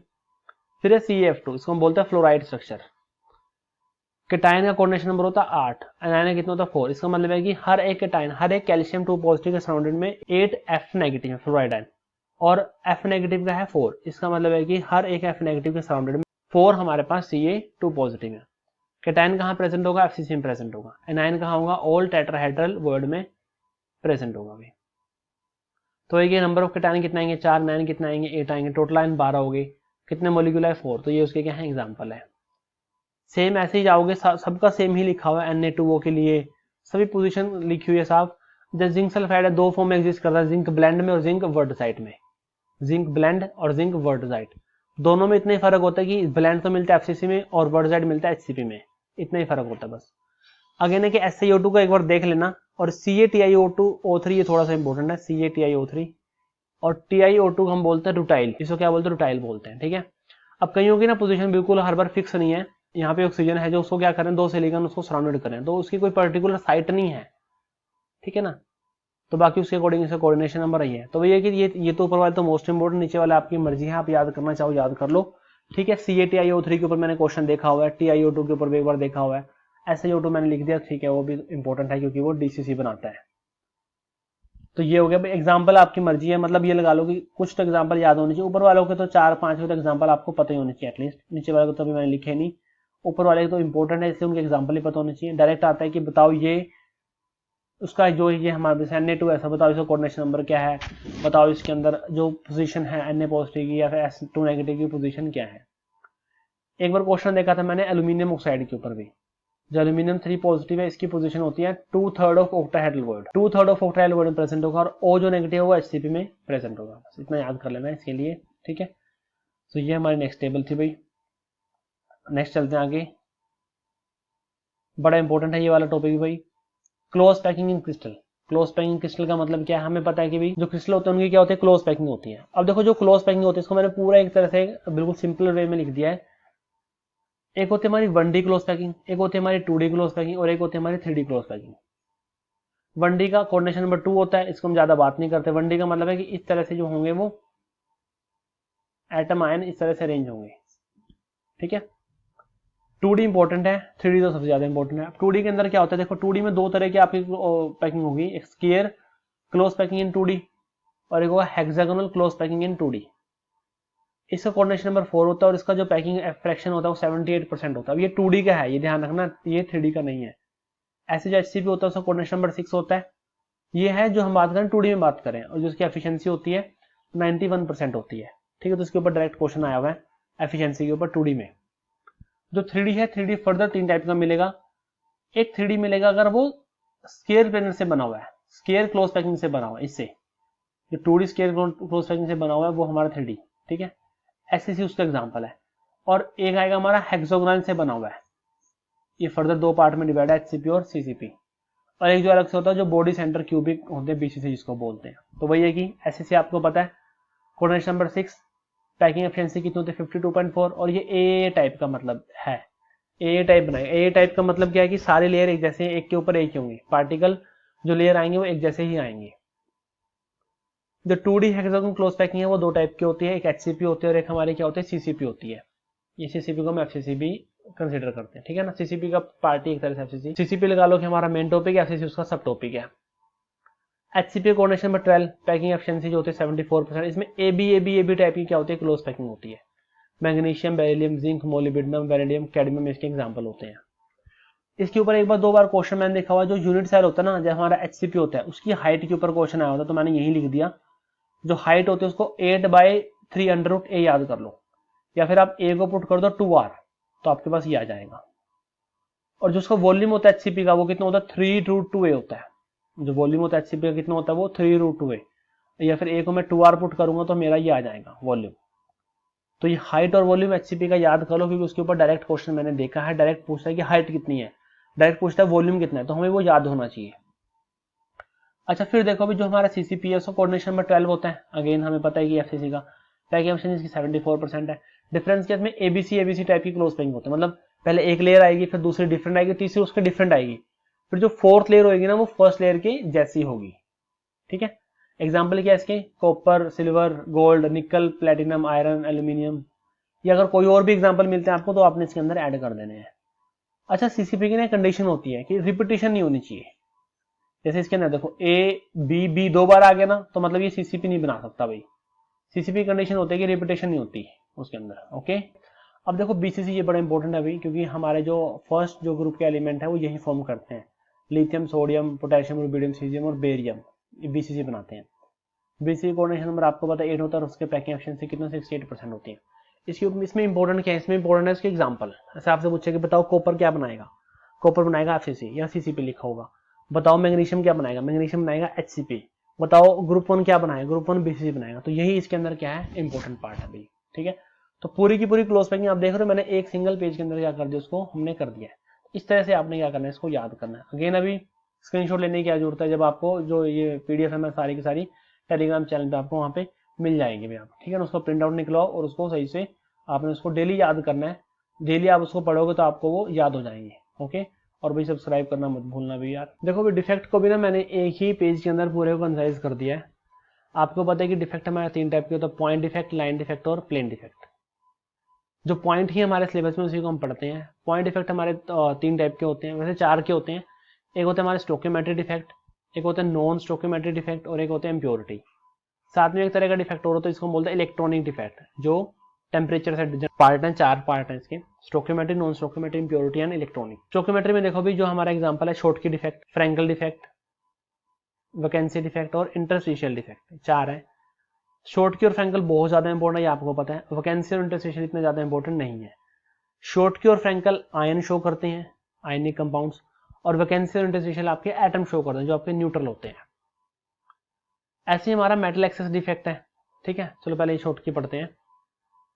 देखो भी शॉर्टकी के अंदर हमें पता है कि शॉर्टकी डिफेक्ट वो शो करता है जहाँ पे equal ratio of cation ion क्या वो मिसिंग हो, डेंसिटी डिक्रीज होती है, स्टेबिलिटी डिक्रीज होती है, एंट्रोपी बढ़ती है, लैटिस एनर्जी डिक्रीज होती है, इलेक्ट्रिकल कनेक्टिविटी बढ़ती है। कोऑर्डिनेशन नंबर वो शो करता है जिनका कोऑर्डिनेशन नंबर ज्यादा होता है, बढ़ता नहीं है। कोऑर्डिनेशन नंबर वो शो करेंगे जिन्हें कोऑर्डिनेशन नंबर ज्यादा होगा, और अगेन वो भी शो करेंगे जिनमें स्मॉल साइज डिफरेंस होगा, मतलब कैटायन और नाइन के साइज में जो डिफरेंस है ना वो ज्यादा नहीं होना चाहिए, तभी वो शॉर्टकी डिफेक्ट शो करेगा।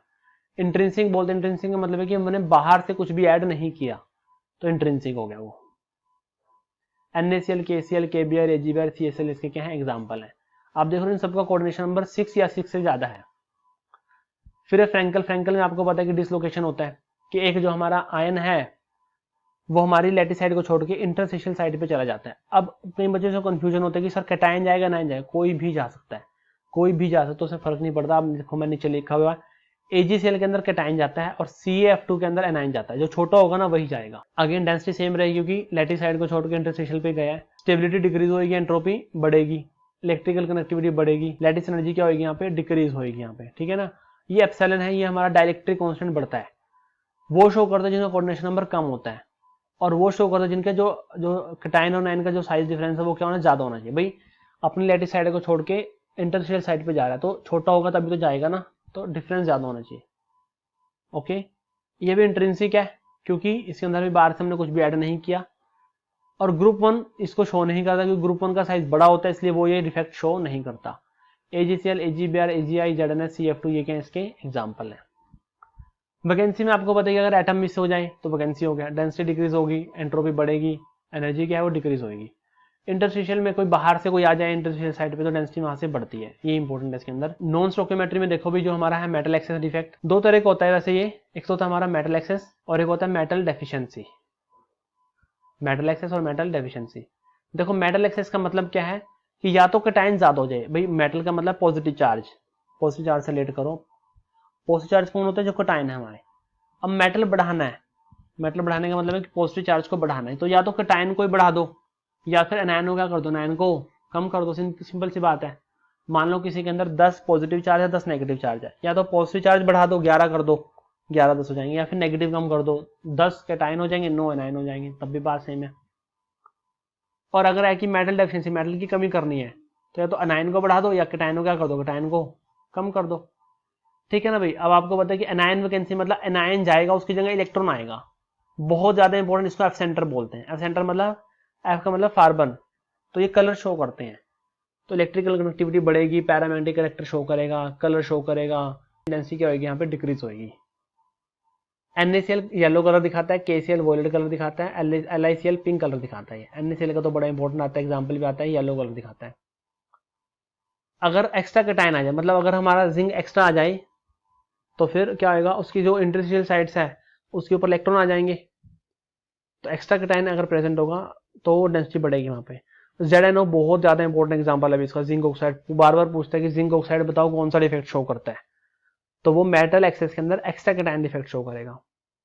ऐसे ही हमारे मेटल डेफिशिएंसी में एक्स्ट्रा एनायन, अगर एनायन बढ़ जाए तो एनायन बढ़ेगा तो फिर जो हमारा साथ वाला कैटायन होगा ना वो हायर चार्ज ऑक्यूपाई कर लेगा, तो डेंसिटी से बढ़ती है। VO2 इसका एग्जांपल है। कैटायन वैकेंसी में क्या होगा, कैटायन छोड़ के जाएगा, तो Fe और NiO के इसके एग्जांपल है। ठीक है ना, तो इस चीज का आपने ध्यान रखना है। तो मैंने मेन पॉइंट लिखे हैं जो इंपॉर्टेंट है, ज्यादा लिखने की कोई जरूरत नहीं है। अच्छा अब देखो इम्प्योरिटी डिफेक्ट क्या होता है। इम्प्योरिटी डिफेक्ट ना हमारा दो तरह का होता है, आयनिक सॉलिड में होता है, मतलब आयनिक कंपाउंड में होता है, एक होता है हमारा कोवलेंट कंपाउंड में भी। आयनिक कंपाउंड में क्या होता है भाई, देखो इम्प्योरिटी का मतलब है कि अगर बाहर से कोई एटम आ रहा है, बाहर से कोई एटम आ जाए तो फॉरेन एटम प्रेजेंट हो जाए तो वो हमारा इम्प्योरिटी होगी। अब तक जो ये थे ये हमारे इम्प्योरिटी डिफेक्ट नहीं थे, क्योंकि इसमें बाहर से कुछ भी नहीं आया, इसलिए से हमने इसको नाम दिया इंट्रिंसिक, कि हमने बाहर से कुछ भी ऐड नहीं किया। और अगर हमने ऐड किया भी है ना, जैसे हमने एक्स्ट्रा कैटायन आया तो फिर उसके अंदर ना वही सेम टाइप का कैटायन आया है। बट इम्प्योरिटी का मतलब क्या होता है ना, जब सेम टाइप की चीज ना आए, कोई दूसरी चीज हो प्रेजेंट। मान लो कि मैं बोल रहा हूँ कि भाई NaCl के अंदर ना थोड़ी सी आपने शुगर डाल दी, तो ये इम्प्योरिटी होगी। आपने कोई दूसरा आइटम डाल देना, अगर आपने NaCl के अंदर ही NaCl डाला तो वो इम्प्योरिटी थोड़ा होगी, ये आपने तो सेम ही टाइप का ऐड किया है। तो इम्प्योरिटी का मतलब है अगर कोई डिफरेंट डालो आपने। चलो ion is missing and occupied with foreign atom, जैसे मान लो Na पॉजिटिव चला गया, उसकी जगह कोई और आ गया, K पॉजिटिव आ गया। जैसे देखो KCl, अगर हमने KCl को डाल दिया NaCl के अंदर, SrCl2 को डाल दिया NaCl के अंदर, तो ये क्या हो गया, हमारा जो है इम्प्योरिटी डिफेक्ट हो गया। इलेक्ट्रिकल कनेक्टिविटी से बढ़ती है। ठीक है, कोवलेंट भी होता है भाई, उसको बोलते हैं एक्सट्रिंसिक सेमीकंडक्टर, अभी आपको सेमीकंडक्टर भी करेंगे, एक्सट्रिंसिक सेमीकंडक्टर। ठीक है, अब देखो जो हमारा कोवलेंट सोल्ड होता है ना, इसके अंदर भी हम डोपिंग करते हैं, इसको हम डोपिंग बोलते हैं, मतलब बाहर से हमने कुछ ऐड किया, इंप्योरिटी डाल ली है। तो दो तरह का होता है ये, एन टाइप और पी टाइप। एन का मतलब नेगेटिव है, पी का मतलब पॉजिटिव है। जैसे हमारे पास ग्रुप 14 है, मान लो सिलिकन है, जर्मेनियम है, अगर उसके अंदर कोई ग्रुप 15 का हम कोई एलिमेंट डाल दें, मान लो हमने सिलिकन के अंदर क्या डाल दिया, उसके अंदर फॉस्फोरस डाल दिया। अब सिलिकन के पास 4 वैलेंस इलेक्ट्रॉन और फॉस्फोरस के पास 5 वैलेंस इलेक्ट्रॉन, तो एक इलेक्ट्रॉन एक्स्ट्रा आ जाएगा ना, एक इलेक्ट्रॉन आएगा एक्स्ट्रा, तो उसी को हम क्या बोलेंगे, एन टाइप सेमीकंडक्टर बोलेंगे। वो इलेक्ट्रॉन ही हेल्प करेगा इलेक्ट्रिसिटी को कंडक्ट कराने में। पी टाइप में क्या होता है, अगर हम इलेक्ट्रॉन डेफिशिएंट करते हैं, मतलब ग्रुप 14 के अंदर हम ग्रुप 13 डाल दें, बोरोन एल्यूमिनियम की डाल दें, तो वहां पे एक इलेक्ट्रॉन की वैकेंसी क्रिएट हो जाएगी, मतलब होल होल बोलते हैं इलेक्ट्रॉन वैकेंसी को, होल, तो उसको क्या बोलेंगे, पी टाइप सेमीकंडक्टर बोलेंगे। एक मैं आपको पहले बैंड थोड़ा सा बता देता हूँ। जैसे एक हमारा इलेक्ट्रॉनिक डिफेक्ट होता है जिसको हम इंट्रिंसिक सेमीकंडक्टर भी बोलते हैं। ऊपर वाला था एक्सट्रिंसिक, नीचे वाला इंट्रिंसिक। इंट्रिंसिक का मतलब क्या होता है, nothing is added from outside, और एक्सट्रिंसिक क्या होता है, जब हम बाहर से कुछ ना कुछ ऐड कर दें। तो इंट्रिंसिक में क्या होता है ना भाई, देखो कहीं जैसे हमारा सिलिकन है, सिर्फ सिलिकन है, लो टेम्परेचर पे तो इंसुलेटर की तरह काम करता है, बट हाई टेम्परेचर पे किसकी तरह काम करेगा, वो सेमीकंडक्टर की तरह काम करता है। तो आपने बाहर से कुछ नहीं ऐड किया, सिर्फ टेम्परेचर का रोल है। तो हाई टेम्परेचर पे क्या होता है, वो सेमीकंडक्टर होता है। तो इसके अंदर जो हमारा बैंड बनता है ना, बैंड कैसे बनता है भी हमारा, हमें पता है कि जो बैंड होते हैं हमारे दो तरह के होते हैं, एक होता है हमारा कंडक्शन बैंड, एक होता है हमारा वैलेंस बैंड। ये जो बैंड होता है, ये बैंड हमारा एम्प्टी होता है और ये बैंड हमारा फिल्ड होता है। इलेक्ट्रॉन यहां से जंप करके यहां जाता है तो ये हमारा इलेक्ट्रिसिटी को कंडक्ट करेगा। इंसुलेटर में नहीं जा पाता, कंडक्टर में चला जाता, सेमी कंडक्टर में चांसेस रहते हैं अगर टेम्परेचर बढ़ा दिया तो चला जाएगा, टेम्परेचर कम है तो नहीं जाएगा। बट जैसे आप एन टाइप और पी टाइप की डोपिंग कर देते हो, तो यहाँ पे ना देखो, एन टाइप का मतलब इलेक्ट्रॉन एक्स आ गया, तो यहाँ पे क्या हो गया, यहाँ पे एक डोनर बैंड आ गया, तो यहीं से क्या करेगा, इलेक्ट्रॉन वो दे देगा। पी टाइप में क्या होगा, क्योंकि वहां पे इलेक्ट्रॉन की वैकेंसी क्रिएट होगी तो एक्सेप्टर बैंड आएगा, तो यहीं से इलेक्ट्रॉन वो ले लेगा, पास आ जाएगा, मतलब एक ब्रिज का काम करेगा बीच में। ये किसका काम करेगा, ब्रिज का काम करेगा ये। ठीक है भाई, तो ये थे हमारे डिफेक्ट थे, ये बड़े इंपॉर्टेंट है ये। अच्छा नेक्स्ट है भाई हमारा इसका इफेक्ट ऑफ टेम्परेचर, कि टेम्परेचर पर टेम्परेचर का क्या फर्क पड़ता है। देखो भाई, जो हमारे आयनिक कनेक्टर होते हैं, जैसे हमारे एक्वा सोल्यूशन के अंदर जो है NaCl एक्वा सोल्यूशन है, टेम्परेचर बढ़ाओगे तो कंडक्टेंस बढ़ेगी। और मेटेलिक कनेक्टर्स में क्या होता है, टेम्परेचर बढ़ाओगे तो कंडक्टेंस हमारी डिक्रीज होगी, क्योंकि वो वाइब्रेट करना स्टार्ट कर देते हैं। और सेमी कंडक्टर में क्या होता है भी, अगर इंट्रिंसिक है तो टेम्परेचर बढ़ाने में बढ़ेगी, हमने भी पढ़ा है।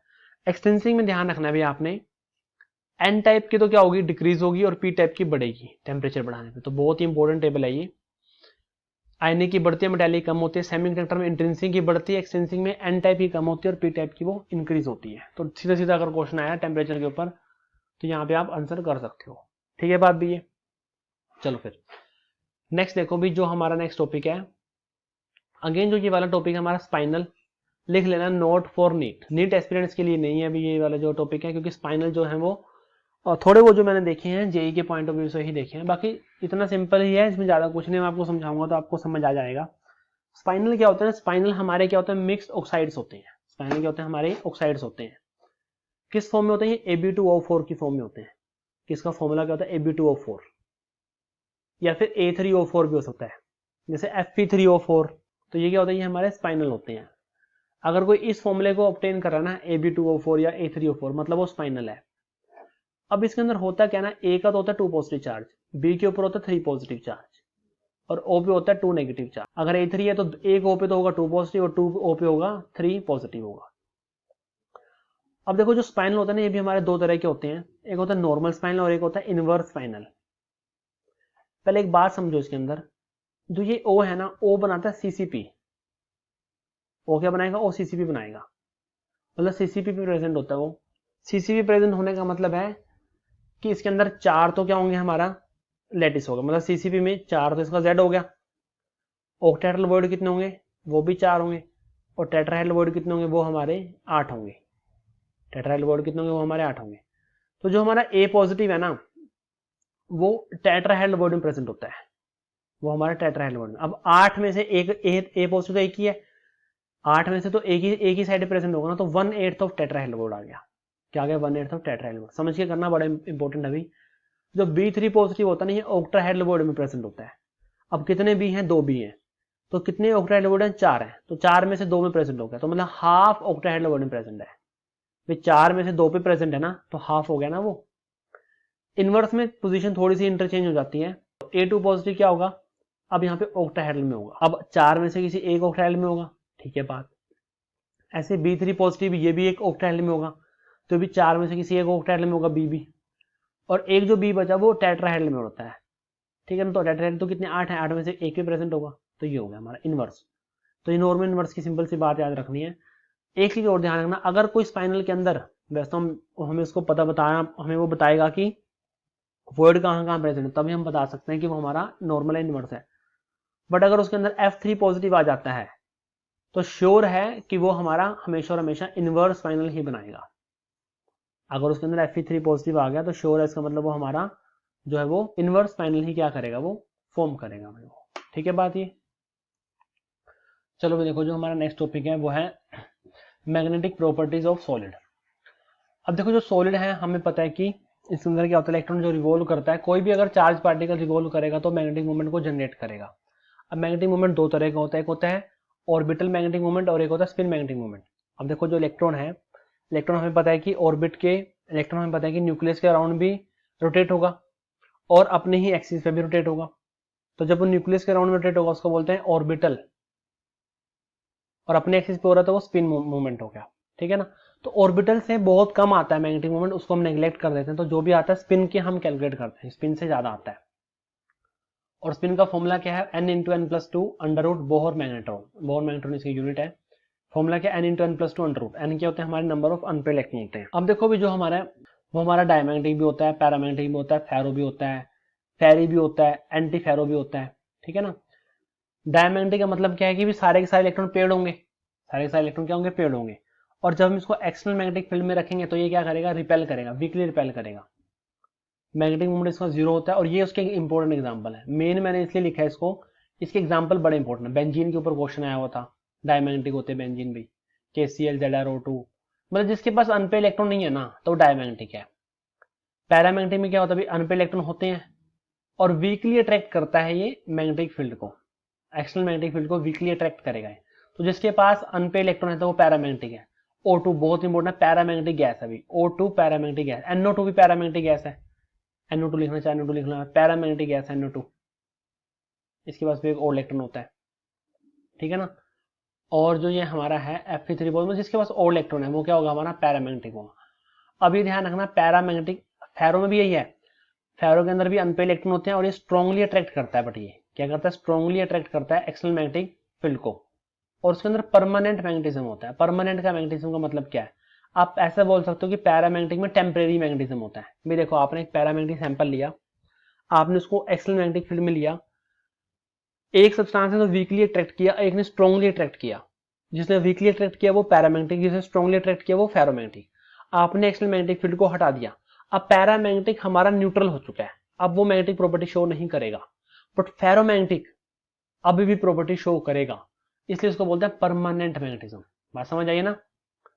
तो जैसे आप एक्सटर्नल मैग्नेटिक फील्ड से हटाओगे, फेरो स्टिल मैग्नेटिक प्रॉपर्टी को अटेन करता है, पैरा अटेन नहीं करता। दैट्स व्हाई पैरा को टेम्परेरी भी बोला जाता है और फेरो को परमानेंट बोलते हैं। आयरन, कोबाल्ट, निकल एग्जांपल कॉमन हो सकते हैं। एक्चुअल में टेम्परेचर होता है, टेम्परेचर के ऊपर पैरा होता है, टेम्परेचर के नीचे फेरो होता है। तो वो टेम्परेचर हम आगे पढ़ेंगे भी सही। यहाँ पर लिखा हो क्यूरी टेम्परेचर।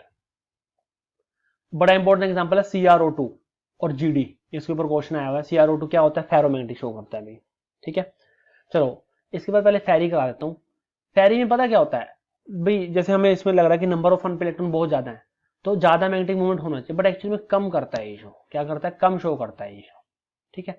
थोड़ा सा अगर मैं आपको और हिंट देना चाहूँ, फेरो के अंदर क्या होता है, सारे के सारे जो होते हैं ना डोमेन होते हैं, क्योंकि हमें पता है कि मैग्नेटिक मूवमेंट क्या है हमारी, वेक्टर क्वांटिटी है, तो डायरेक्शन के ऊपर डिपेंड करता है। तो मान लो सारे के सारे जो एरो हैं एक ही डायरेक्शन में है। फेरी के अंदर क्या होता है, मान लो 3 में से ना 2 लाइन तो एक ही डायरेक्शन में है और एक लाइन अपोजिट डायरेक्शन में है, ये सारे अनपेड ही। तो एक्सपेक्टेड तो करना चाहिए ज्यादा, बट करता है शो, क्योंकि ये आपस में कैंसिल आउट हो जाती है ये वाली। तो सिर्फ एक की वजह से क्या आता है, रिजल्ट आता है। तो ये इसके कुछ एग्जांपल भी हैं भाई, Fe3O4, MgF2O4, ZnF2O4। देखो हमें पता है कि Fe3O4 के अंदर क्या है, स्पाइनल है सारे सारे। Fe3O4 में क्या होता है, Fe2 पॉजिटिव होता है और 2 Fe3 पॉजिटिव होते हैं। तो ये 2 लाइन मान लो Fe3 पॉजिटिव है और लास्ट वाला लाइन मान लो Fe2 पॉजिटिव है ये। ठीक है। फिर एंटीफेरो, एंटीफेरो के अंदर क्या होता है, एग्जैक्टली एक दूसरे को कैंसिल करते हैं, बिल्कुल जीरो मैग्नेटिक मोमेंट होता है, बिल्कुल कैंसिल करेंगे आपस में सारे के सारे। तो expected to show large magnetism, para या फेरो की तरह एक्सपेक्ट करते हैं हम इसको, बट जीरो हो जाता है। ये उसके कुछ एग्जांपल है, बहुत ज्यादा important, MnO, MnO2, Mn2O3, NiO, cobalt oxide. ठीक है।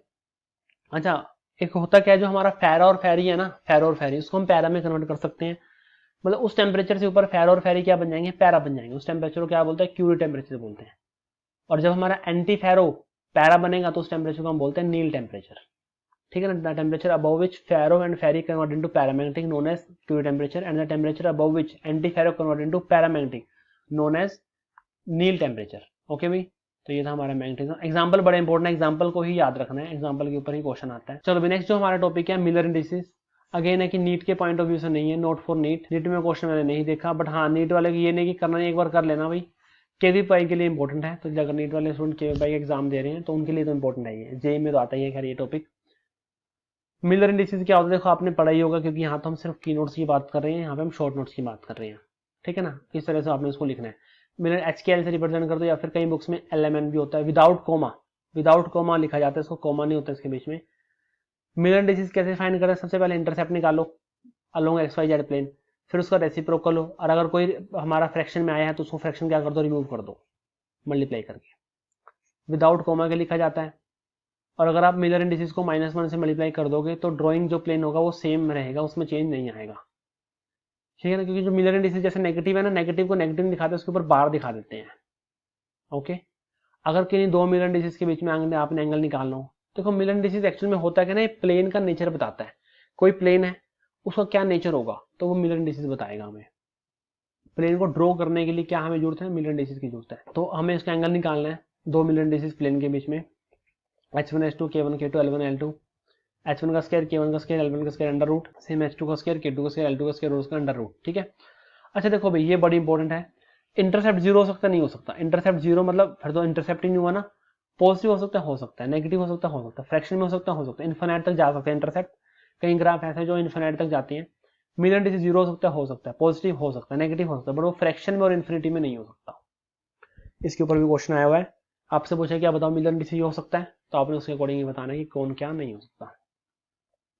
अच्छा देखो, एक होता है हमारा इंटरप्लेनर स्पेसिंग। अगर आपने टॉपिक पढ़ा होगा तो IPS इंटरप्लेनर स्पेसिंग क्या होता है, जो हमारे दो प्लेन है उसके बीच में परपेंडिकुलर डिस्टेंस होता है, या फिर ओरिजिन से आपका यूनिट प्लेन तक का डिस्टेंस, परपेंडिकुलर डिस्टेंस, आपका वो इंटरप्लेनर स्पेसिंग होता है। अब इंटरप्लेनर स्पेसिंग के तीन फॉर्मूले हैं। एक जो टाइप का जैसे A not equal to B not equal to C है, एक है A equal to B not equal to C, और एक है तीनों के तीनों क्या है, इक्वल है। तो फॉर्मूला 1/D HKL उसके मिलर इंडिसेस हैं प्लेन के, h²/a² k² plus l²/c²। Tetragonal type के लिए, क्योंकि A और B एक हैं तो हम B की जगह A भी लिख सकते हैं, तो ये आ गया हमारा h² प्लस k² और प्लस l²/c²। क्यूबिक में तीनों इक्वल होते हैं, तो h का स्क्वायर k का स्क्वायर l का स्क्वायर अपॉन में a² आ गया। आपने सिंपली क्या करना है, हमने यहाँ पे फर्स्ट में ABC तीनों डिफरेंट है तो अलग अलग करने हैं, सेकंड में और B इक्वल है तो मैंने B की जगह A पुट कर दिया, थर्ड में ABC इक्वल है तो B और C की जगह भी A ही हम पुट कर रहे हैं। तो जो क्यूबिक वाला है ये बड़ा इंपॉर्टेंट है। अभी अगर मैं इसको रीअरेंज करूं, D की वैल्यू निकालूं, तो D की वैल्यू मेरी ये आएगी। तो ये फॉर्मूला आपने याद रखना है, क्यूबिक के लिए ही पूछता है, बाकी के लिए मैंने लिख दिया फिर भी। और अगर आप उसको मतलब किसी नंबर से मल्टीप्लाई कर रहे हो इंटरप्लेनर स्पेसिंग में निकालने के लिए, तो जो आपकी इंटरप्लेनर स्पेसिंग है पहले उसको उसी नंबर से क्या कर दो, डिवाइड कर दो, ठीक है ना। मान लो इसका मतलब क्या है, मान लो इसका मतलब है कि अगर मेरे को पास D1 2 3 प्लेन का जो इंटरप्लेनर स्पेसिंग है मान लो 4 है, और मेरे को निकालना है D2 4 6 का, तो मैंने इसको क्या कर दिया, 2 से मल्टीप्लाई कर देना, तो इस नंबर को 2 से क्या कर दो, डिवाइड कर दो, तो इसका कितना आएगा, D2 आ जाएगा। ये मतलब है इसका, ये HKL मैंने उसको एक नंबर से मल्टीप्लाई किया, 2 से मल्टीप्लाई किया, अब 2 से मेरे को इसको क्या करना पड़ेगा, डिवाइड करना पड़ेगा बस। ब्रैकेट्स लो आपको पता है कि ब्रैकेट्स लो में क्या होता है कि आप प्लेन के ऊपर क्या डालते हो, एक एक्सरे डालते हो, और वहां पे कुछ पैटर्न ऑब्जर्व होते हैं। ओके, तो हम यहाँ पे क्या निकालते हैं, पाथ डिफरेंस निकालते हैं। तो फॉर्मूला आपको सिंपल सा पता है कि एक होता है हमारा कंस्ट्रक्टिव इंटरफेरेंस और एक होता है हमारा डिस्ट्रक्टिव इंटरफेरेंस। कंस्ट्रक्टिव इंटरफेरेंस में जो हमारा वेवलेंथ होता है वो लैम्बडा ही होता है, पाथ डिफरेंस होता है वो क्या होता है, हमारा लैम्बडा होता है, और डिस्ट्रक्टिव के अंदर कितना होता है, वो हमारा λ/2 होता है। तो इसका फॉर्मूला बन जाएगा 2d sin theta n lambda, और इसका फॉर्मूला बनेगा 4d sin theta n lambda. Constructive में 2d आएगा और डिस्ट्रक्टिव में 4d आएगा। डी क्या होता है, यहाँ पे वही इंटरप्लेनर स्पेसिंग होता है। थीटा क्या होता है, ग्लेशियल एंगल होता है, ठीक है ना। एन क्या होता है, ऑर्डर ऑफ रिफ्लेक्शन होता है। अगर एन नहीं गिवन है तो आप एन की वैल्यू को 1 पुट करना है, अगर एन नहीं गिवन है तो एन की वैल्यू को 1 पुट कर दोगे, ठीक है। चलो ये हमारा formula 2d sin theta equal n lambda. मैंने डी की वैल्यू यहाँ से उठाई और यहाँ पे पुट कर दी, डी पुट कर दिया, देखो। फिर मैंने इसको रीअरेंज किया तो मेरे पास साइन थीटा की वैल्यू आ गई। साइन थीटा क्या आया हमारे पास, n λ/2a h का स्क्वायर प्लस k का स्क्वायर प्लस l का स्क्वायर का अंडर रूट। तो ये हमारे पास फॉर्मूला आ गया, ठीक है भाई। तो ये था हमारा ब्रैग्स लॉ। तो ये की नोट्स हैं भाई, मैंने आपको पूरे डिक्टेट करा दिए एक बार, ठीक है ना। फिर भी अगर कोई डाउट हो तो आप कमेंट करना और मेरे को बताना कि कैसे लगे आपको। अगर आपको और भी चैप्टर के चाहिए, नेक्स्ट में प्लानिंग कर रहा हूँ जो हमारा नेक्स्ट चैप्टर सोल्यूशन उसकी बनाने की, ठीक है। तो अगर आपको ये अच्छे लगे हैं और आपको सही लगे कि हाँ इस तरीके से जो हम करेंगे तो हमें पूरा का पूरा चैप्टर है वो याद रहेगा, आपने इसको रिवाइज करने हैं। पहले आप स्टार्टिंग में रिवाइज करोगे 5-10 बार तो आपको सिर्फ रिवाइज होगा, फिर आपको चीज़ें याद होना स्टार्ट हो जाएंगी, और जैसे एक बार याद होना स्टार्ट हो जाएगा, आप उसके टच में रहे तो आप उसको कभी भूलोगे ही नहीं, ठीक है ना भाई। तो यही तरीका होता है किसी भी टॉपिक को करने का। मैंने अपना बेस्ट आपको बता दिया कि इस तरह से करना है, ठीक है। और आपको ये वीडियो अगर हेल्पफुल लगी हो तो आपने अपने दोस्तों के साथ शेयर करो जिसको इसकी ज़रूरत है, जो आपकी क्लास में है या जो प्रिपरेशन कर रहे हैं, ठीक है। और अगर सही लगी हो भी वीडियो, सब्सक्राइब कर देना चैनल को और लाइक भी कर देना वीडियो को। Okay, thank you.